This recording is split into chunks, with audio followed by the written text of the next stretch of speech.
Este é o programa Pergunte ao Pastor. Eu estou feliz por estar aqui nesse momento para conversar com vocês que estão assistindo, participando desse programa. E eu saúdo sempre com a graça de Jesus Cristo e desejo que Deus esteja presente com a sua bênção na vida de cada um de vocês. Uma pergunta foi encaminhada, como sempre, para esse programa. E a pergunta que foi destinada para esse dia de hoje é a seguinte: cristãos confessam: o que Deus ajuntou não o separe o homem. Mas muitos cristãos se divorciam. Não são todos eles hipócritas? Esta foi a pergunta. É uma pergunta séria, é uma pergunta que é um pouco, vamos dizer assim, generalizando todos os cristãos na pergunta. Mas nós vamos falar sobre ela, sem nenhum receio, e vamos colocar a palavra de Deus como fundamento da nossa resposta. E eu começo a falar o seguinte, é uma pergunta que eu faço. A primeira frase da pergunta é: o que Deus ajuntou, não separe o homem. Ele fala do casamento. Então eu pergunto: o que é o casamento de acordo com a palavra de Deus, com os princípios de Deus? E diz o nosso catecismo menor esta resposta: é uma instituição divina que estabelece uma união vitalícia entre um homem e uma mulher. E aí alguns detalhes importantes. É uma instituição divina. Foi Deus que criou a primeira instituição social no mundo, lá desde o Jardim do Éden, quando criou Adão e Eva. E depois, mais um detalhe importante nessa colocação. É uma união vitalícia. Vitalícia para toda a vida. Não é por qualquer assunto que esse compromisso do casamento seja rompido por um dos dois no casamento. E ainda um terceiro detalhe muito significativo, especialmente para os nossos tempos, quando ideologias estranhas contra a palavra de Deus querem arruinar a vida da família e desviar dos princípios de Deus. Quando se fala, é uma união vitalícia entre um homem e uma mulher. E aí cada um pode chegar às conclusões. Por que eu estou enfatizando isso? Um homem e uma mulher. Este é o casamento que Deus instituiu. E o que foge disto não é o casamento programado por Deus e não conta com as bênçãos de Deus. Perguntaram para mim: por que então a estatística sobre divórcios de cristãos é praticamente semelhante à estatística das separações, dos divórcios dos não cristãos? Eles praticamente no mesmo índice se divorciam cristãos como não cristãos. Dizem: o que Deus fez, o homem não separa. O que Deus juntou, não separa o homem. Esta é a confissão. Então, por que o índice de separações é tão alto também entre cristãos? Como podem casamentos cristãos, falharem tanto na vida real do dia a dia, se eles são santificados por Deus? Nós sabemos que a palavra de Deus, especialmente olhando as cartas dos apóstolos, do apóstolo Paulo, quando ele escreve aos cristãos de Filipos, aos cristãos de Colossos e aos cristãos de Éfeso, ele sempre faz na sua introdução dizendo assim: aos santos de Éfeso, aos santos de Corinto, aos santos. Então ele chama eles de santos, mas são santificados pela graça de Deus para viverem com Deus, na fé no Senhor Jesus Cristo, e viverem uma vida de santificação, onde querem servir a Deus e fazer aquilo que Deus lhes determina como uma vida cristã, sadia e abençoada. E aí esse é o problema, esta é a polêmica que estabelece aquele que nos encaminhou esta pergunta. Casamento é de fato para toda a vida. Esta é a vontade de Deus, que instituiu o casamento, como eu já disse, desde o Jardim do Éden, ao criar Adão e Eva, e disse: não é bom que o homem esteja só. E criou a mulher, depois de Adão, para que então, casados, juntos, criassem filhos e vivessem como uma família abençoada por Deus. Isto é absolutamente claro na palavra de Deus, desde o começo e passando por toda a Bíblia, sempre esta ênfase do homem e mulher se juntando para viverem e constituírem família. E esta constituição da família é para toda a vida.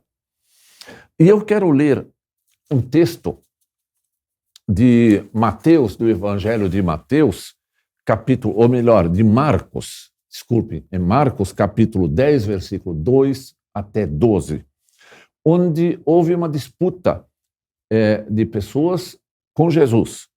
Então, diz aqui o seguinte, Marcos capítulo 10, versículo 2 até 12. Escutem o que diz o texto bíblico. E aproximando-se alguns fariseus o experimentaram, perguntando-lhe, é lícito ao marido repudiar sua mulher? Ele, Jesus Cristo, lhes respondeu, que vos ordenou Moisés? Tornaram eles, Moisés permitiu lavrar carta de divórcio e repudiar. Mas Jesus lhes disse, por causa da dureza do vosso coração, ele vos deixou escrito este mandamento.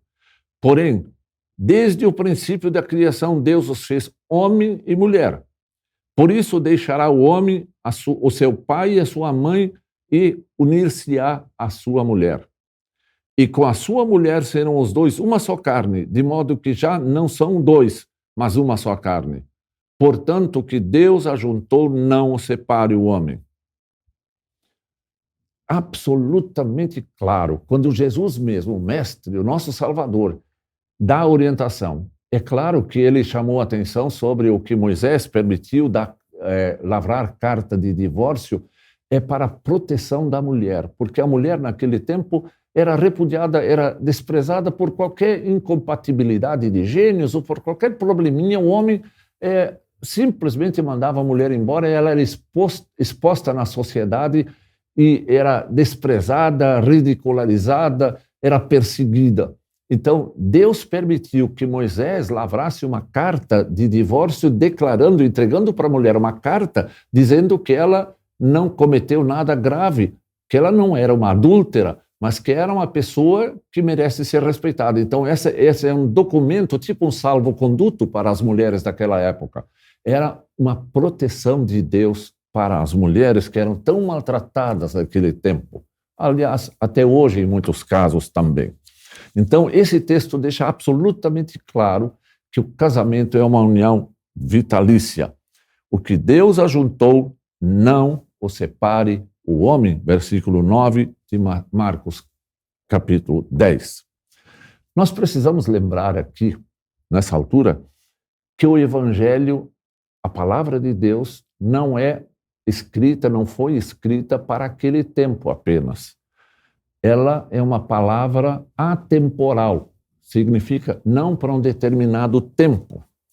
O Evangelho é para todo tempo. O Evangelho não vai seguindo a lógica do mundo de acordo com a cultura de cada época, não. Ele não é adaptável ou transformado em princípios humanos. Ele não se adapta aos moldes da cultura, do momento de cada época. A palavra de Deus, ela perpassa os tempos todos até o fim do mundo, até a segunda vinda de Cristo. Por isso, esses princípios sobre casamento, sobre divórcio, sim ou não, esses valores permanecem, são para toda a vida da humanidade.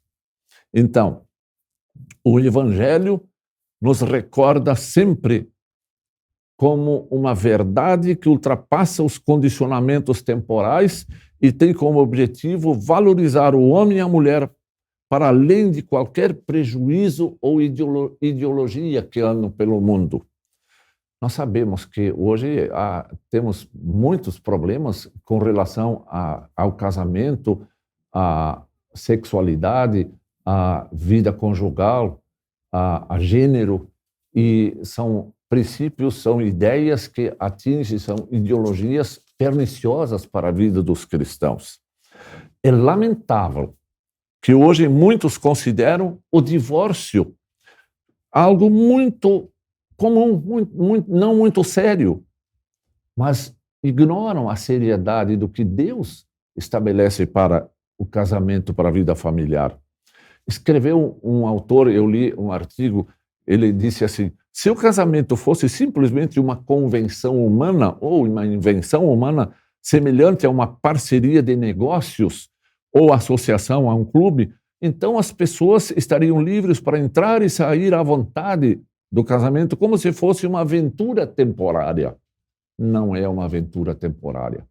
O casamento é coisa tão sublime, tão importante, tão necessária para a manutenção da vida humana, da sociedade humana, da humanidade em geral. E o mais importante é que nesta vida de casamento, de família, se pergunte a Deus qual é a maneira como devemos conduzir o nosso casamento, a nossa vida em família, como viver de modo agradável a Ti, que és o nosso Deus e Senhor e Salvador. O que Deus diz sobre o casamento, portanto, vale para toda a nossa vida. É a prática das orientações de Deus que conferem à vida humana a estabilidade e a duração do casamento e uma vida familiar abençoada. É isto sobre o casamento. Agora, vamos falar sobre o que é hipocrisia. Porque o que nos enviou a pergunta, ele diz assim: mas há muitos cristãos que se divorciam. Infelizmente, esta é uma verdade. Mas ele diz assim: não são todos hipócritas. Ele fala e pergunta se todos os cristãos são hipócritas. O que é ser hipócrita? Esta é a pergunta que eu faço. E eu tento respondê-la. É alguém que faz de conta que é cristão, é apenas um cristão de nome, um cristão folclórico, é um ator que faz que é, mas não é. Ele desempenha apenas um papel fingindo o que não é, fingindo ser o que não é. Isso é ser hipócrita. Apresentar-se como cristão, mas negar tudo na sua vida, nas suas atitudes, em todas as coisas da sua vida, negando, então, não sendo coerente com aquilo que diz crer e professar. Se ele diz, eu creio e confesso o que Deus ajuntou, não separe o homem, mas em seguida se separa por qualquer motivo, ele está desprezando e sendo hipócrita, sim, porque ele diz confiar naquilo que Deus diz, mas ele não o pratica. Quando Cristo ensinou a importância da vida humana, especialmente aqui nós encontramos no grande Sermão do Monte, quando Jesus fala sobre a oração, sobre o jejum, sobre dar esmolas. São três coisas que ele aponta lá. E Jesus ali desencorajou os seguidores dele, os cristãos, a seguir os exemplos daqueles que eram hipócritas naquele tempo, que faziam essas coisas apenas para se mostrar à sociedade, para que a sociedade os admirasse como se esses fossem os perfeitos, mas eles não viviam aquilo que diziam fazer. Então nós vamos ver esse assunto no capítulo 6 de Mateus. No capítulo 6 de Mateus, nós encontramos aqui as orientações sobre oração, jejum e dar esmolas. Por que eu cito esse texto? Porque está relacionado com a ideia da hipocrisia, de ser hipócrita. Jesus diz assim: quando, pois, deres esmola, não toques trombeta diante de ti, como fazem os hipócritas nas sinagogas e nas ruas, para serem glorificados pelos homens. Em verdade vos digo que eles já receberam a recompensa. Tu, porém, ao dares a esmola, ignore a tua esquerda o que faz a tua direita, para que a tua esmola fique em secreto e teu pai, que vê em secreto, te recompensará. Eles faziam isso apenas para se mostrar. Era apenas uma coisa exterior que eles não viviam isso no seu coração e nos seus princípios de vida. E aí, em seguida, ele fala sobre como orar. Ele de novo repete: e quando orares, Não sereis como os hipócritas, porque gostam de orar em pé nas sinagogas e nos cantos das praças, para serem vistos pelos homens. Em verdade vos digo que eles já receberam a recompensa. E a recomendação para que orem, se fechem nos seus quartos e orem, para que Deus ouça suas orações e Deus vê o que eles fazem nos seus quartos. E ainda sobre jejuar, de novo, quando jejuardes, não vos mostreis contristados como os hipócritas, porque desfiguram o rosto com o fim de parecer aos homens que jejuam. Vejam, Jesus aqui, nesse Sermão do Monte, em 3 oportunidades, ele chama a atenção sobre a hipocrisia. Voltando à história do casamento. Se alguém fica dizendo por fora, se mostrando para a sociedade, eu sou cristão, mas na vida prática ele não faz a vontade de Deus. E aí nós temos um texto muito claro na palavra de Deus, onde ele diz: nem todo aquele que me diz Senhor, Senhor entrará no reino dos céus. Não basta dizer da boca para fora que é cristão, que é seguidor de Cristo, que crê em Cristo, mas na vida prática nega tudo por suas obras, pelo seu estilo de vida aqui no mundo. Então, há uma advertência também muito séria no Novo Testamento contra o pecado de hipocrisia. Exemplo, apenas citar um exemplo, registrado em Atos capítulo 5, versículo 1 a 10, a história de Ananias e Safira, que venderam uma propriedade e vieram ao templo trazer o resultado da venda para a oferta ao templo e disseram, depositaram lá aos pés dos apóstolos a oferta em dinheiro e disseram para Pedro, Pedro perguntou, isso é tudo que vocês conseguiram com a venda da sua propriedade? E sim, foi tudo. Na realidade, era mentira, era uma parte só. E o final deles foi trágico, caíram mortos no templo por causa da sua mentira, da sua hipocrisia de dizer uma coisa fazendo outra. Isto é lamentável na vida dos cristãos, sim. Há, então, sempre esta advertência da palavra de Deus. No Novo Testamento encontramos, então, registros em muitos lugares sobre esse chamamento de Deus para a coerência entre fé e vida, entre fé e obras, para que, através das obras dos cristãos, a fé seja mostrada. A fé que produz obras. E então, se eles são coerentes com aquilo que eles professam. Cristãos vão sofrer, sim.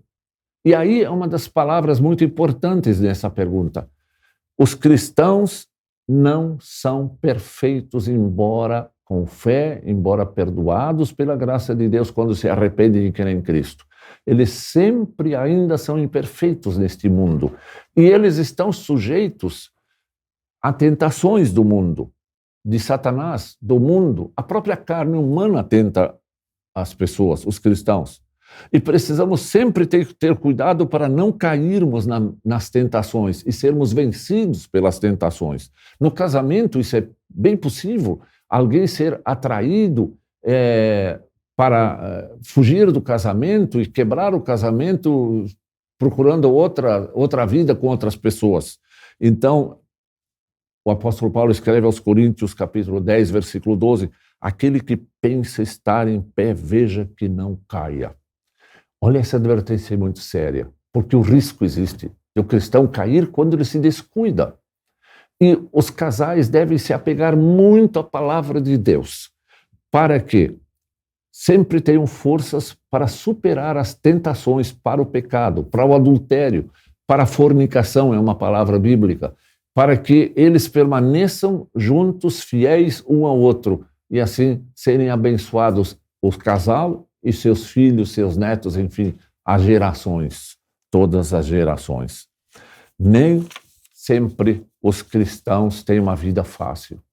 As tentações são muito claras, muito violentas. E eu chamo a atenção para os meios de comunicação, para as imagens, para os filmes, para as novelas que apresentam o adultério, os pecados contra o sexo, assim com uma facilidade, como se fosse uma coisa absolutamente comum, não condenável.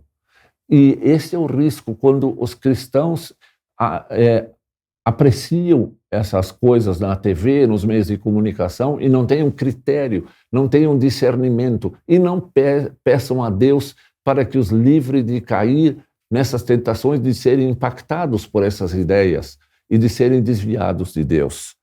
O risco é grande, o risco é muito grande. Claro que nem todo mundo que se apresenta como cristão é realmente cristão. Lamentavelmente, há sempre o joio no meio do trigo, texto bíblico.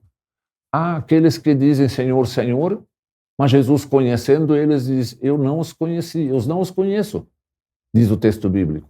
Eu não sei quem vocês são. Hoje, nós estamos num mundo caótico, num mundo problemático. Se há pessoas, queridos ouvintes, queridos que estão conosco nesse programa, se há pessoas na igreja que são hipócritas, que fingem ser cristãos, isto não significa que nós podemos concluir e afirmar que todos os cristãos são hipócritas, como parece insinuar a pergunta que perguntou, disse assim, não são todos hipócritas? Não, não são. Não podemos generalizar. Se alguns caem, e pode ser até bastante, muita gente, mas eles não podemos concluir e chegar então a afirmar que todos os cristãos são hipócritas. E também não dizer que a igreja cristã é culpada pelas quedas das pessoas. A igreja está aí para anunciar a palavra de Deus, para ensinar os caminhos de Deus. Como Cristo disse, ide por todo mundo, fazei discípulos de todas as nações, ensinando-os, batizando e ensinando-os todas as coisas que eu vos tenho ordenado. A igreja ensina, mostra, ora pelo povo, para que eles cresçam na fé, para que cresçam no conhecimento. Mas se alguns se desviam, alguns se divorciam, isso é questão pessoal. A igreja não tem culpa. E ninguém pode generalizar e acusar a igreja cristã como se ela fosse responsável pelas quedas de algumas pessoas. Precisamos nós nos firmar na palavra de Deus. 1 João capítulo 5, versículo 1 a 5. Eu quero ler esse texto. Todo aquele que crê que Jesus Cristo, que Jesus é o Cristo, é nascido de Deus. João diz assim, todo aquele que crê que Jesus é o Cristo, quer dizer, o Messias revelado, anunciado no Antigo Testamento, que se revelou no Novo Testamento, este é nascido de Deus. Então, ele é filho de Deus, é cristão. E todo aquele, continua o apóstolo, e todo aquele que ama ao que o gerou, também ama ao que dele é nascido. Nisto conhecemos que amamos os filhos de Deus, quando amamos a Deus e praticamos os seus mandamentos. E nesse assunto do casamento, nós temos que lembrar o 6º mandamento, não adulterarás. Não quebra o teu matrimônio, não te separa. E aí continua o apóstolo, porque este é o amor de Deus, que guardemos os seus mandamentos. Ora, os seus mandamentos não são penosos, porque todo o que é nascido de Deus vence o mundo.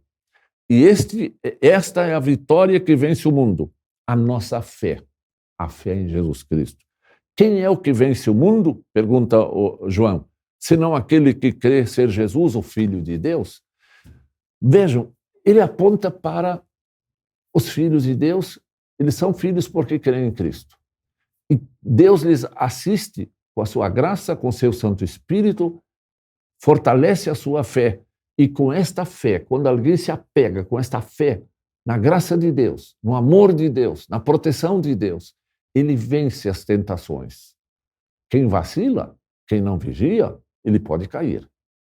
Veja como Jesus nos ama tanto. Ele se coloca à nossa disposição para estar sempre nos protegendo, nos amparando, para que nós cheguemos no fim da nossa vida junto de Deus na eternidade. Como é bom quando alguém cumpre os seus compromissos no casamento, é fiel e anda nos caminhos de Deus.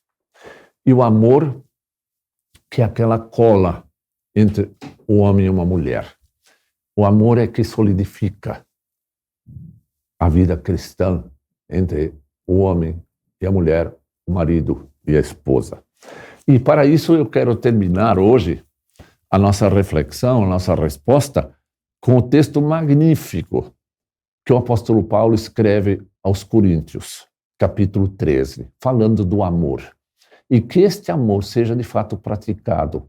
Ele diz assim: ainda que eu fale as línguas dos homens e dos anjos, e se não tiver amor, serei como bronze que soa ou como símbolo que retine. É apenas fazendo barulho, em outras palavras. Ainda que eu tenha o dom de profetizar e conheça todos os mistérios e toda a ciência, ainda que eu tenha tamanha fé, ao ponto de transportar montes, se não tiver amor, nada serei. E ainda que eu distribua todos os meus bens entre os pobres, e ainda que entregue o meu próprio corpo para ser queimado, se não tiver amor, nada disto me aproveitará. O amor, e aí vem a explicação do que é amor. O amor é paciente. O amor é capaz de sofrer pelo seu companheiro ou pela sua companheira. É benigno. O amor não arde em ciúmes, não se ufana, não se ensoberbece, não se conduz inconvenientemente, não procura os seus interesses, não se exaspera, não se ressente do mal, não se alegra com a injustiça, mas regozija-se com a verdade. Tudo sofre, tudo crê, tudo espera, tudo suporta. O amor jamais acaba, mas havendo profecias desaparecerão, havendo língua cessarão, havendo ciência passará. Porque em parte conhecemos e em parte profetizamos. Quando, porém, vier o que é perfeito, então o que é em parte será aniquilado. Quando eu era menino, diz Paulo, falava como menino, sentia como menino, pensava como menino. Quando eu cheguei a ser homem, desisti das coisas próprias de menino. Porque agora vemos como em espelho, obscuramente, então veremos face a face. Agora conheço em parte, então conhecerei como também sou conhecido. Agora, pois, ele conclui, permanece a fé, a esperança e o amor. Esses três, porém o maior deles é o amor. Não existe outra solução melhor para o casamento. Fé no Senhor Jesus Cristo, conhecer a vontade de Deus, viver a vontade de Deus e, acima de tudo, também no casamento, no relacionamento, para evitar divórcios, desentendimentos, desgraças na vida da família, entre o casal, o amor. O amor que vem do coração, onde Deus habita e que Deus fortalece. E eu vou dizer que Deus esteja com cada um. Que sejamos sempre honestos, sinceros, sejamos coerentes com a fé que nós temos. Sendo assim, caminhando com Deus, vivendo de maneira agradável a Deus, praticando boas obras, para que, vendo as nossas boas obras, diz o texto, os outros glorifiquem o nosso Deus que é tão bondoso. Eu concluo dizendo, Deus vos guarde, Deus vos abençoe. Eu termino com esta oração. Senhor Deus, obrigado por tua palavra tão clara, onde tu nos orientas, especialmente porque tu nos mostras que Cristo morreu por nós, pagou a nossa culpa e nós temos perdão dos nossos pecados. E que mesmo nós sendo ainda fracos neste mundo, tu envias teu Santo Espírito e nos fortaleces com os meios da graça, que é a palavra, a Santa Ceia, e nos assistes permanentemente. E te suplico, Senhor, cuida de todos nós, dos casados, dos que pretendem casar, de todos aqueles que vivem aqui, neste mundo ainda, protege, abençoa, guarda-os. Senhor Deus, confiamos em Ti. Esteja conosco sempre, por amor de Ti mesmo, que nos amas hoje e sempre. Amém. Até o próximo programa. Pergunte ao pastor na próxima quinta-feira, se Deus o permitir. Tenham todos um fim de semana muito abençoado. Amém. Para saber mais, entre em nosso site radiocpt.com.br e acompanhe nossa programação. Siga e curta nossos canais no youtube.com/radiocpt, facebook.com/radiodaielb e o nosso podcast no SoundCloud e Spotify. E compartilhe a mensagem de Cristo para todos.